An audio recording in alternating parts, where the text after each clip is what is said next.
ଯେପରି ଚାମଚ ଖାଦ୍ୟର ସ୍ୱାଦ ଜାଣିପାରେ ନାହିଁ, ସେହିପରି ସୀମିତ ଚିନ୍ତାଧାରା ଲୋକ ଜଣେ ସାଧୁ କିପରି ଆନନ୍ଦ ପାଏ ଜାଣିପାରେ ନାହିଁ। ସେମାନେ ଶାନ୍ତିର ବାସ୍ତବିକ ଅର୍ଥ କ'ଣ ଜାଣି ହିଁ ନଥାନ୍ତି।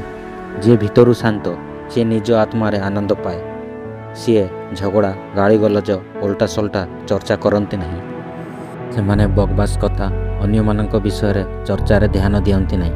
ସେମାନେ ନିଜର କାମରେ ଧ୍ୟାନ ଦିଅନ୍ତି। ଯେଉଁମାନଙ୍କର ଚିନ୍ତାଧାରା ଯେମିତି, ସେମାନେ ସେମିତି ହିଁ ଭାବିବେ। ଭଲ ଲୋକମାନେ ଅନୁଚିତ କାମନା ରଖନ୍ତି ନାହିଁ। ମଣିଷର ସବୁଠାରୁ ବଡ଼ ଧର୍ମ ମନରୁ ମନ୍ଦ ବା ପାପ ବିଚାରକୁ ନଷ୍ଟ ବା ସଫା କରିବା। ଯିଏ ମନରୁ ମନ୍ଦ ବା ପାପ ବିଚାରକୁ ସଫା ବା ନଷ୍ଟ କରିଛି, ତାହାରି ପାଖରେ ହିଁ ଚରିତ୍ର, ନୈତିକତା ଏପରି ଅନେକ ଭଲ ଗୁଣ ଦେଖିବାକୁ ମିଳିଥାଏ। ଯେଉଁ ଶିକ୍ଷା ଭୁଲ ଠିକ୍ର ପାର୍ଥକ୍ୟ ଶିଖାଏ, ତାକୁ ଉଚିତ ଶିକ୍ଷା ମାନିବା ଉଚିତ।